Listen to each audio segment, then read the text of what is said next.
Eu só não sabia, gente querida, que tudo isso era Jesus exercendo na minha vida a sua atração. Porque meu pai não me perdeu nessa hora. Meu pai me perdeu muito antes. Me perdeu quando eu entrei na adolescência. E quando eu entrei na adolescência, o meu bairro, vou tentar ser mais rápido aqui, eu sei que eu estou demorando. O meu bairro era separado por distrital, por pedófilos. Assim como os traficantes mandam nos bairros pobres e nas favelas, conforme pedaços, antes deles, os pedófilos faziam isso. Minha casa era a única casa de família no meio de um bairro que teve em Santos a migração nordestina, e todas as casas foram habitadas assim por 10 a 15 famílias. Muitas mães solteiras com seus filhos.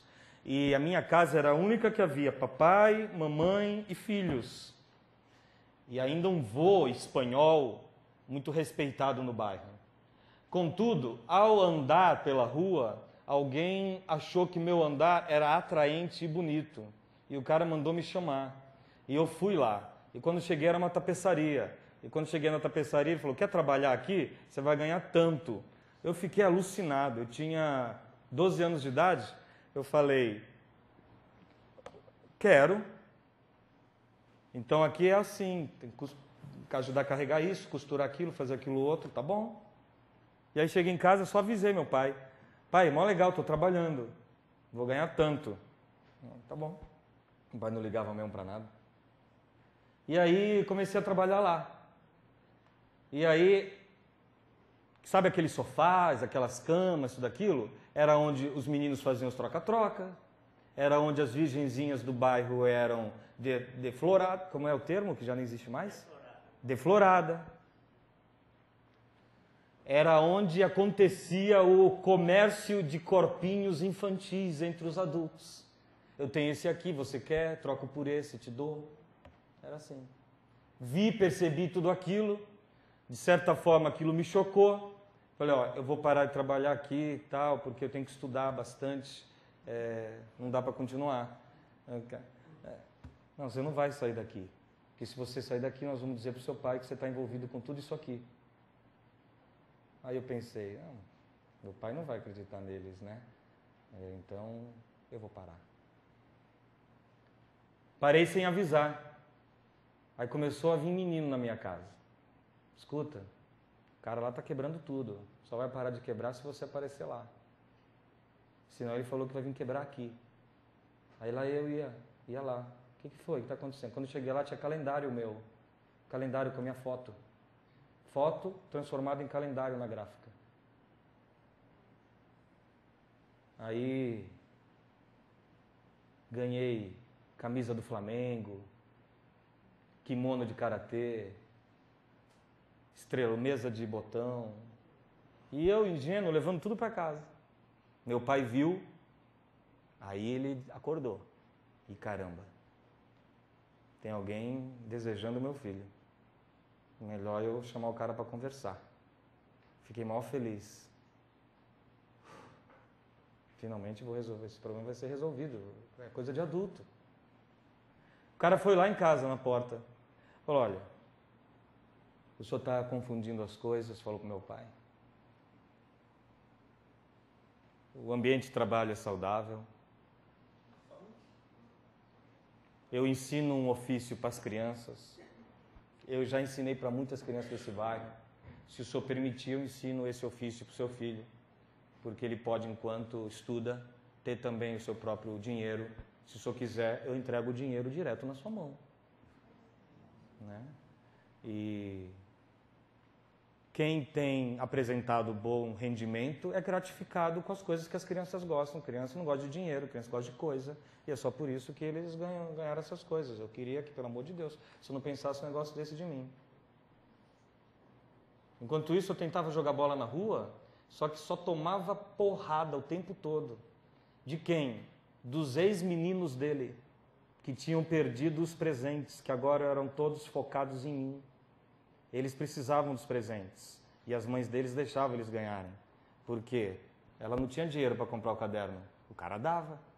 O menino aparecia com uma bola. Ela nem pergunta. Ela não pode dar bola para ele, ela não pergunta, para não saber. Só que por que eu não fui estuprado, violentado? Por que não foi feito nada sem que houvesse meu consentimento? Porque eu tinha pai e mãe. Os caras tinham medo. Eu que não sabia disso. Mas aí, meu pai fechou a porta, eu estava ouvindo tudo assim. Meu pai fechou a porta, eu falei, tomara que meu pai tenha acreditado nele e agora está tudo resolvido, eu paro de ir e tal, isso, aquilo. Porque eu sentia culpa de ter aceitado um emprego que no fundo era isso, sabe? Meu pai entrou no quarto da minha mãe e disse para ela assim, mulher, o Marcelo, nosso filho, é viado. E eu prefiro que Deus o leve, porque eu não vou saber lidar com isso. Aí eu ouvi aquilo, e aí minha vida acabou. Acabou. Falei, meu pai pensa que eu não entendeu nada, meu Deus do céu. Gastei uma vida para tentar ganhar esse pai, e agora o cara pensa isso. Você não tem noção, pessoal. Meu pai chegava em casa à noite, eu fiquei neurótico. Se eu estivesse vendo a TV com as pernas assim cruzadas, eu já descruzava.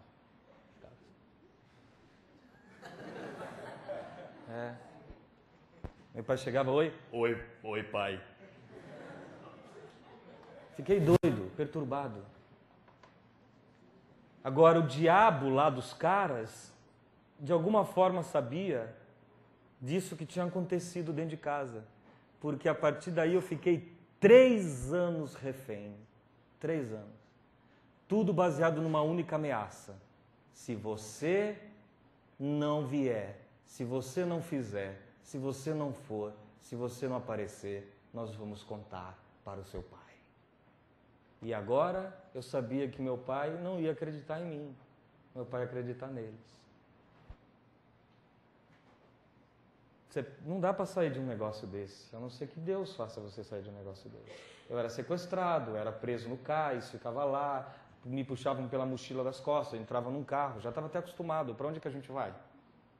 Cala a boca. Aí ficava lá. Os outros meninos ficavam rindo. Era um processo de tortura até que eu cedesse. Bicho, eu sou heterossexual muito mesmo, demais. Porque foram longos 3 anos de tentativa. Beijaram meu rosto, beijaram meu pescoço, nem me arrepiei. Sentia nojo, asco. Nunca tive uma única ereção com nada disso. Nunca. Não sei, um privilégio da parte de Deus.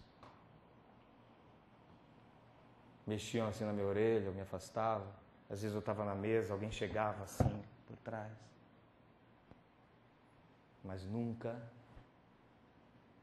abusaram de mim, senão emocionalmente. Que é terrível. Que é igual em seu processo de adoecimento. E eu cheguei a sentir ódio. Não pode sentir ódio com 13 anos de idade, gente. Destrói a vida. Eu estava lá cumprindo a minha missão de ficar lá de estátua, de modelo, por 1 hora, que era a minha obrigação diária, sendo admirado. E chegou um ex-sócio dele, entrou armado, veio assim, ficou do meu lado, e disse para ele, levanta daí, ele estava costurando. Porque eu ficava lá calado e ele ficava costurando. Aí depois eu falava, posso ir embora? Aí, ainda não. Posso ir embora agora? Vai. Peraí. Aí vinha e me dava um beijo paternal na testa.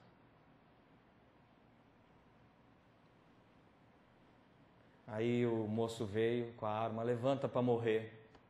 Fiz a primeira oração da minha vida. É verdade. Fechei meus olhos. Mata. Aí o cara levantou. Aí eu falei, agora ele vai morrer. Agora é Deus, hein?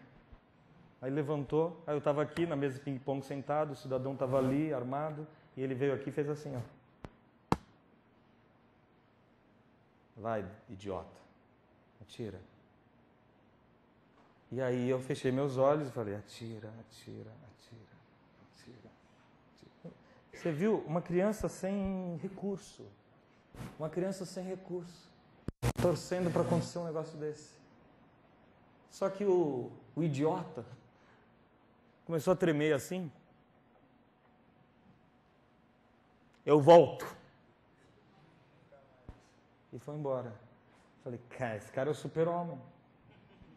Ele acabou de ficar na frente de uma arma sem medo, disse atira.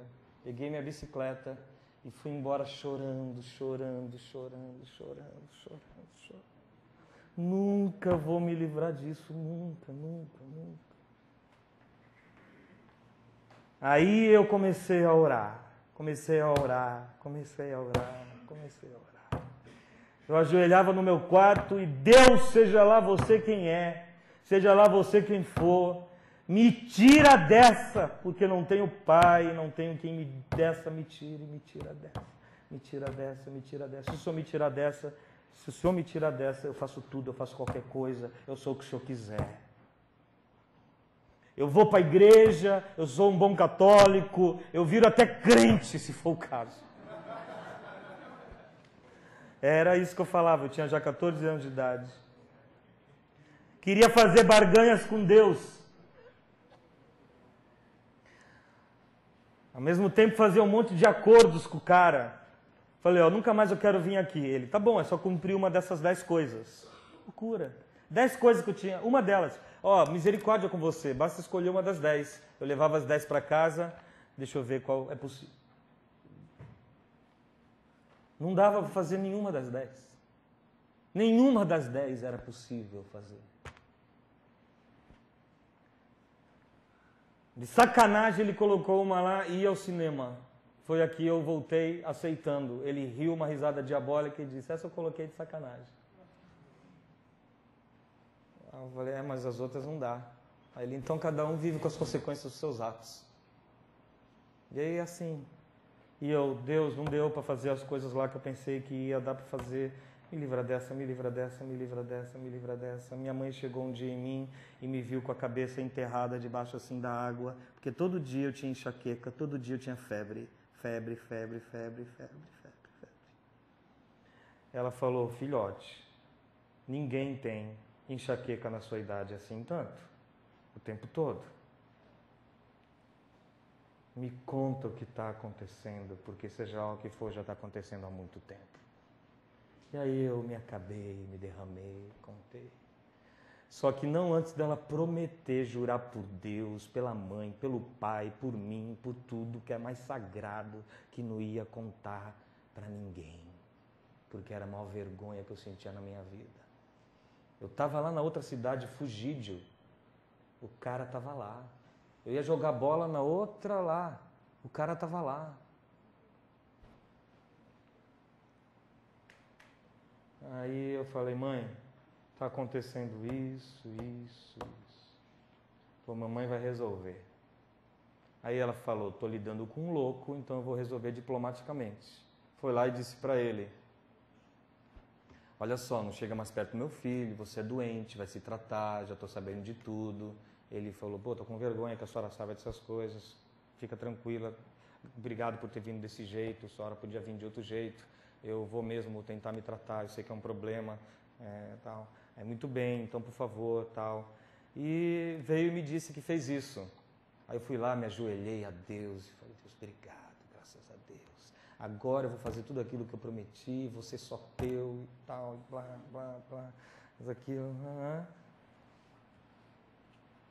Toca o telefone, é o cara. Eu falei, mas minha mãe já não foi falar com você? E aí vem aquela voz diabólica do outro lado, aquele sorriso sarcástico. Mas eu tinha uma espanholinha que se fingia que era minha avó e era uma mulher bem doida, maluca. Cada 5 palavras, 6 era palavrão. Muito palavrão. Eu cresci ouvindo os palavrões dela. E ela que fazia comida pra gente, era uma vizinha. E ela viu meu pai e minha mãe crescer. Ele veio da Espanha com 15 anos e conheceu minha mãe. E ela viu os dois crescer no bairro. E aí ela já se meteu no meio da briga deles muito assim, xingando eles de gente bonita, legal. E aí ela era o diabo feito gente. O marido não aguentou, ninguém aguentava. Inimiga do bairro todo, do bairro inteiro. Aquela ali ela odiava, aquela não gostava, mas ia lá todo dia fazer comida para os filhos dos espanhóis. E aí o cara me perseguindo, eu falei, pô, Deus, o Senhor falou que ia me livrar e não me livrou. E eu só tinha Deus, gente. Sabe quando tem uma situação na sua vida que você só tem Deus? Seja Ele de verdade, ou seja uma invenção da sua cabeça, a verdade é que só sobrou Deus. Você queria até que tivesse algum ser humano, mas só tinha Deus. E já era Deus me atraindo para si, para sempre. Me ajudando a viver sozinho com Ele, como eu vivo até hoje. Eu sei estar sozinho com Ele. E sei o poder que Ele tem de nos livrar e libertar. Eu, de tudo isso, não guardo nenhuma mágoa, nenhum ódio, nenhum rancor, porque um dia eu entendi que isso só foi gestos de sua atração, para que eu fosse por Ele totalmente apaixonado, sem que Ele precisasse abusar de mim, porque eu já não aguentava mais ser abusado. Então não me venham apresentar um Deus capaz de abusar de gente. Ele é um cavaleiro, Ele é o Espírito, Ele só convida, Ele só diz se alguém quer, se alguém quiser. Se você está cansado, sobrecarregado, aprendei de mim, sou manso, humilde de coração, encontrareis descanso para as vossas almas. Eu não abuso, eu não uso senão sob seu consentimento. E mesmo quando eu belisco, é com muito carinho. É para ganhar, não é para afastar. Eu não oprimo, eu não açoito. Porque Ele é o oprimido de Deus no meu lugar. Deus não faz isso. Então eu não gosto que abusem das pessoas, em nome de Deus. Eu cruzo o oceano para tirar uma pessoa das mãos desse falso Deus. Eu não gosto que mexa com os pequeninos do Senhor. Eu não gosto. Eu vou para a África, eu descubro onde elas estão presas, eu digo, abra esta porta. Abra esta porta. Não, não abro. Tem um pequenino aí, eu quero ele para mim. Você abre esta porta. Não abra o pastor titular. Você abre esta porta em nome de Jesus. Olha no meu olho e abre essa porta em nome de Jesus.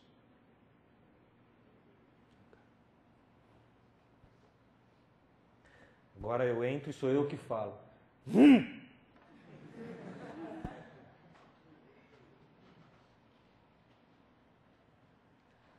Deus me atraiu e me deu uma missão. Pegou o lixo da minha vida, pegou a meleca, pegou o inferno, transformou em obra. Meu paizinho está perdoado. Eu amo meu paizinho. Meu paizinho não me deve nada. Foi instrumento de Satanás, mensageiro de Deus para me esbofetear. Mas tudo que ele conseguiu causar em mim foi o bem de Deus na minha vida.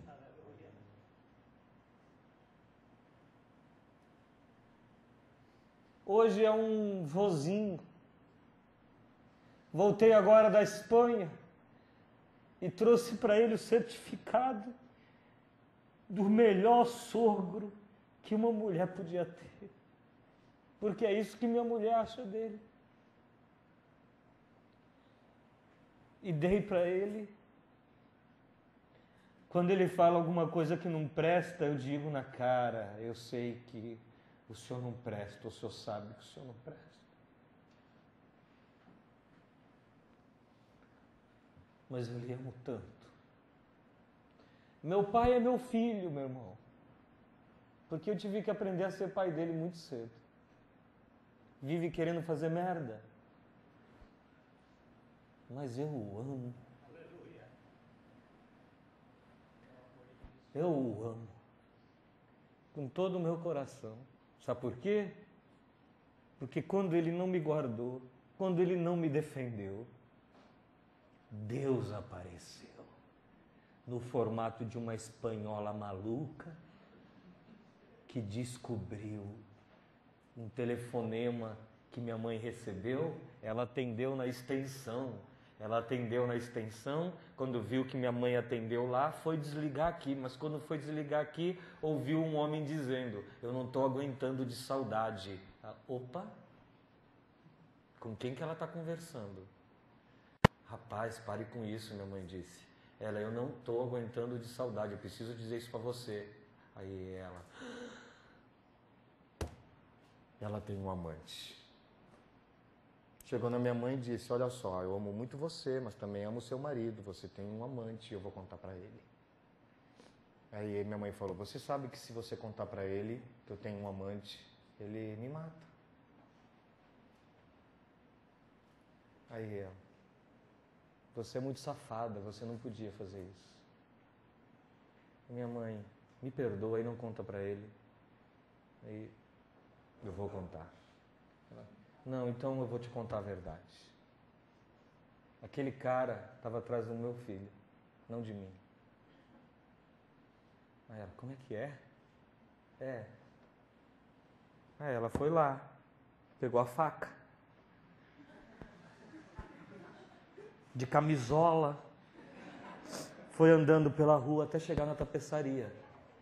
Ele estava no mesmo lugar onde ele estava antes, quando o outro veio armado.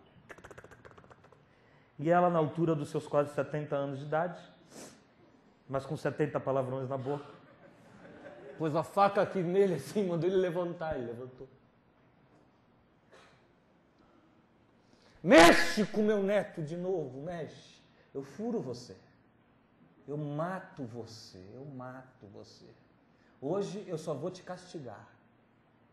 E destruiu a tapeçaria toda. Sim, furou os sofás, rasgou as camas, viu o meu calendário, esfregou na cara dele. Minha avó postiça tinha ido lá fazer o que o papai não fez. Foi. Muitos filhos de tudo na boca, mas tudo por ordem do Espírito Santo de Deus. Nunca mais ouvi o cara, nunca mais. Naquele dia eu já aprendi que Deus faz umas coisas bem tortas. Aprendi que é capaz de me usar. E aí, eu ainda andava na rua assim, caramba, lá, o cara acreditou mesmo nela. Nunca mais. Já estava na faculdade quando abri o jornal e estava escrito, fulano de tal é preso, flagrado com uma criança. Tal. E lá foi ele, pra cadeia. Receber dentro dele tudo que gostava de pôr dentro dos outros. E eu fui viver a minha vida. Aí eu peguei a Bíblia, meu irmão. Isso aqui, ó, foi 1, 2, 3, 4, 5, 6, 7, 8, de capa a capa, 9. Até onde eu contei foi 9 vezes que eu a li inteira, de capa a capa. Porque Deus cria necessidade em você e eu tinha muita fome e sede de Deus. E Jesus me apareceu aqui como meu herói, e Jesus me adotou, e Jesus me salvou. E aí eu me rendi, e aí eu fiquei 1 ano assim. Até que o pastor Caio batizou minha família lá em Manaus. Ele não esquece disso porque ele batizou meu tio, chamado Allan Kardec, em homenagem, obviamente, ao Allan Kardec. A minha tia batizou ele de Allan Kardec quando ele nasceu. E um dia o Allan Kardec se entregou a Jesus, hein? Ficou sabendo disso? E o Caio falou que não esquece o dia que ele batizou. Allan Kardec, meu irmão, eu te batizo em nome do Pai, do Filho e do Espírito Santo.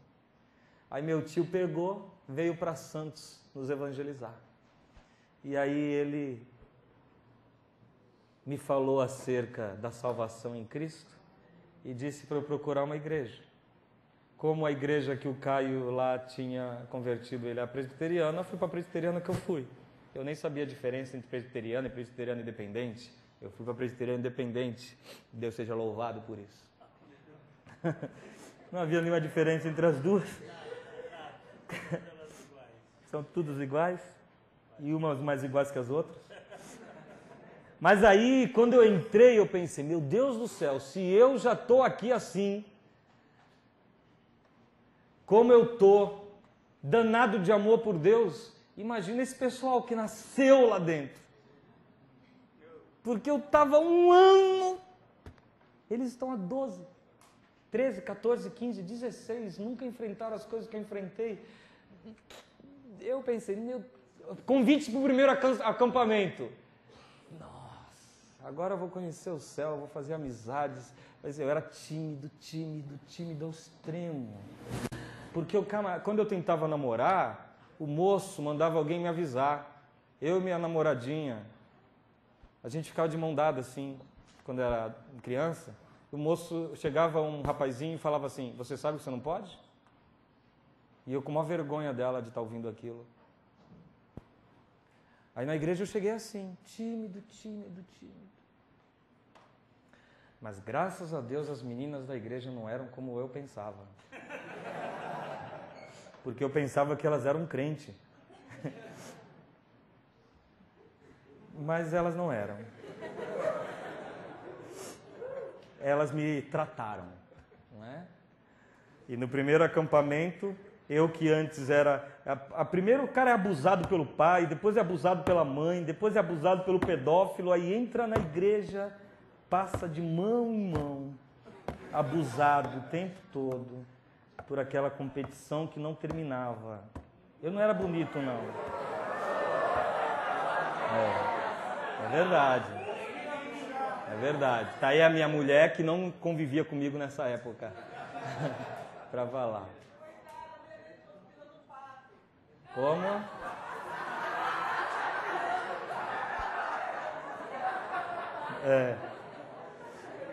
E eu falava, eu venho para cá querendo ser santo e aí encontro uma situação igual a de lá, não é? Foi.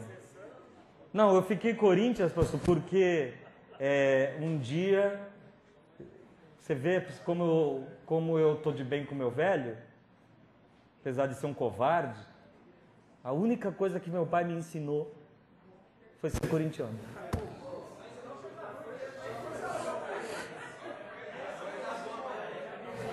A única coisa. Mas valeu a pena num dia só, mano. 47 minutos do segundo tempo, Palmeiras 1, Corinthians 0, estreia do Ronaldo num clássico.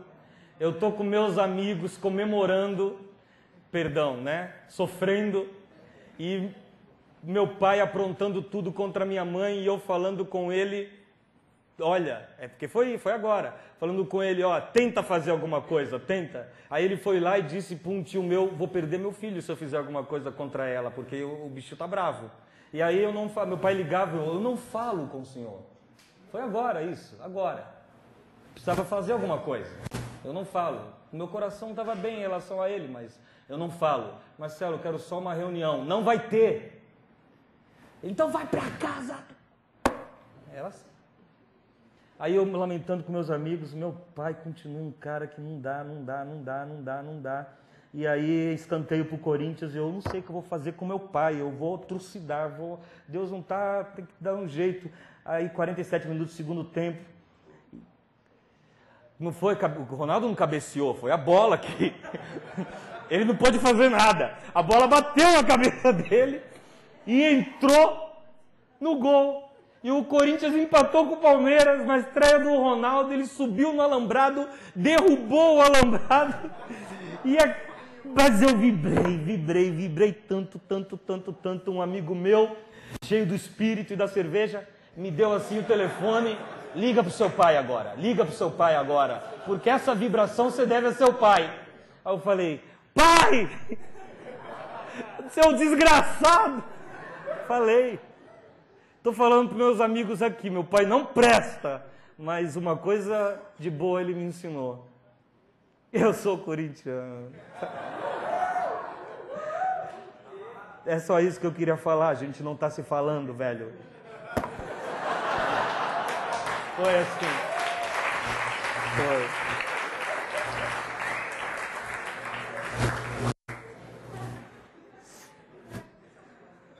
Então, meus irmãos, deixa eu acabar, outro dia eu continuo então. A questão é só que eu fiquei doente, tá? Não tem como passar o que eu passei e não ficar doente. Não dá. Fiquei muito doente. Eu entrei na igreja e virei tudo que podia virar, era culpa. Eu virei tudo. Eu fui o diácono mais jovem, eu fui o presbítero mais jovem, eu fui tudo. O pastor pedia, pelo amor de Deus, não votem no Marcelo para não estragar o menino cedo. Porque se ele for presbítero agora, imagina, virar mais uma víbora lá no conselho, né? Então, mesmo assim, as velhinhas votavam em mim. Não adiantava. Elas olhavam para mim, eu era um menino prodígio, sabe? Eu fazia o jornal da igreja, todas as mães oravam, né? As mães oravam pelas filhas, essa coisa toda. Eu fui começando a me achar o cara. Francamente, eu comecei a namorar a Rejane para parar esse negócio. Eu era tão crente, tão santo do pau oco, que em vez de eu falar, quer namorar comigo, eu falei, quer ser minha parceira de oração? Não foi? Foi. E ela falou assim, não sei, tenho medo de estragar a sua vida. Porque ela era normal. E eu era o super crente. Dava bronca nos jovens porque ficavam uns com os outros. Era o super crente. Ministrava em tudo que era acampamento, para eles fazerem um monte de coisa que eu mesmo não conseguia também. Fui virando, cara, caminhando com justiça própria, para ver se esquecia aquilo tudo, talvez. Me virei o super crente. Fiz, fui, voltei, fiz e fui. E era o cara. Aí eu era casado. Passaram-se 2 anos. Nasceu meu filho. E aí quando ele nasceu, eu vi o bebê. E prestem atenção os meninos. Um dia você vai ter esse sentimento. É um negócio mais doido que existe. Amar alguém tão incondicionalmente. Você mal conhece a criatura. E ela é tudo para você. E quando eu vi o neném, eu comecei a sentir uma aflição, uma agonia, uma angústia. Um medo. E Regiane perguntava, o que é isso? Eu falei, eu não sei, eu acho que... eu não sei se eu vou conseguir proteger ele. É proteger do quê? E aí, sabe tudo aquilo que estava guardado? Um vulcão explodiu. E eu lembrei da minha adolescência, que o ativismo da igreja não me permitia recordar, e que eu mesmo também não tratava diante de Deus, e era tudo Deus me atraindo para si cada vez mais, e aí então eu não vou conseguir proteger ele se alguém quiser fazer mal a ele. E ela tentava me acordar para o fato de que isso era uma fantasia minha, mas não adiantava. Eu ia pegava o carro, ia de madrugada procurar o cara, 25 anos depois. Não sei o que eu queria. Talvez dizer para ele, olha, só tem uma diferença entre o pai desse rapazinho e o meu pai. A diferença é que se alguém tocar nele, não vai dar certo. Porque eu não vou ser covarde. como meu pai foi. E isso me fez uma... Resumindo, eu tive um problema psíquico sério, depressão profunda, ansiedades 1000, fui internado, não conseguia dormir, não conseguia comer, Regiane só me dava suco, porque era a única coisa que eu conseguia engolir.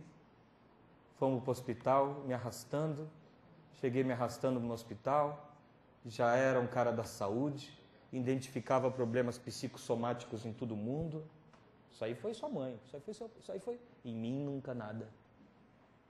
Aí Deus colocou esse espinho na minha cara. E eu cheguei no médico, ainda relativamente soberbo, e disse para ele, tem um negócio aqui que não desce, não consegue descer, e eu estou tentando engolir e eu não consigo engolir. Examina aí. Ele botou a luz lá dentro e falou, não tem nada aí. Eu falei, não, examina direito que tem sim alguma coisa aí, alguma infecção, me dá aí uma bezetacil, cacete. Aí ele falou, meu amigo, eu sou neurologista, não tem nada na sua garganta, já sei o que você tem, e eu só posso fazer uma coisa por você. Eu falei, colocar você para dormir. Como assim? E aí, diazepam na veia, uma injeção deste tamanho. E eu não dormi, meu irmão.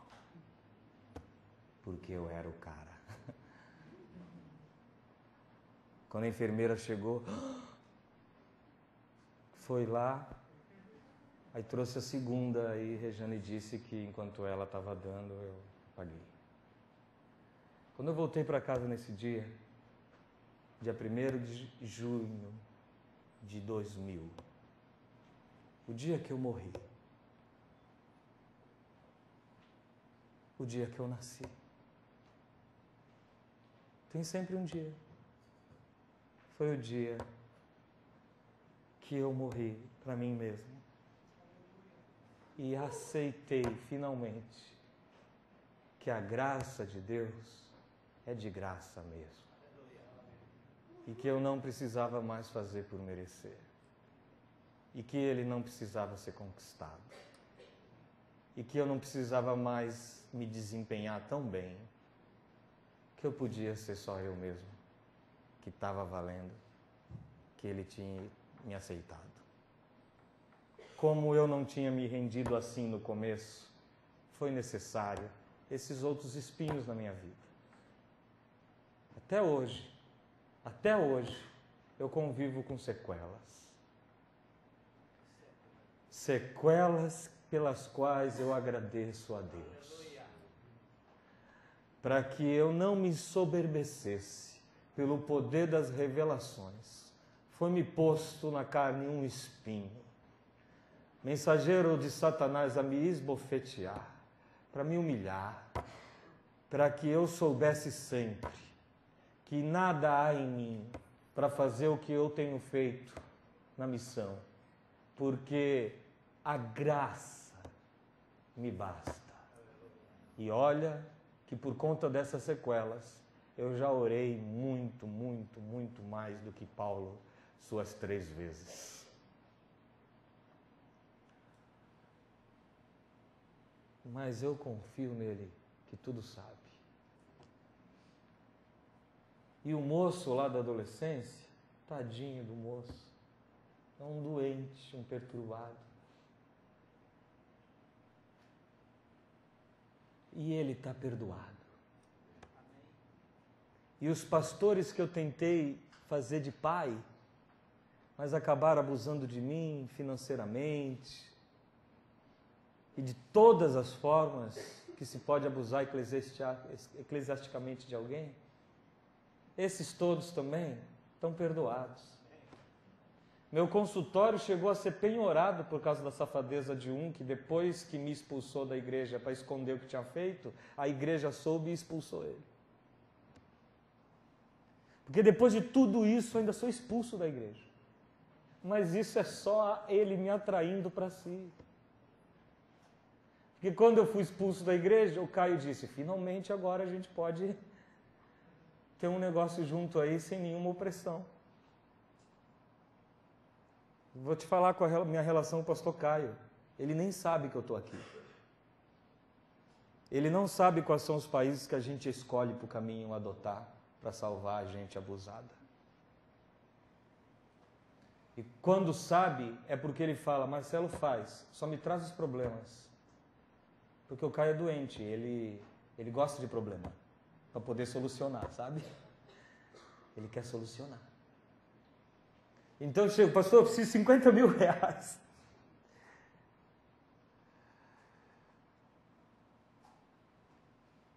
Então eu vou te dizer só a minha última frase. Talvez ela vai ser longa, mas é uma última frase. Seu passado, Deus não estava distraído.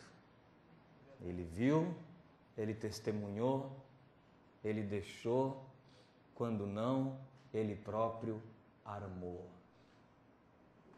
Aceite, assimile, agradeça, porque o mal que contra ti intentaram, Deus o transformará em bem.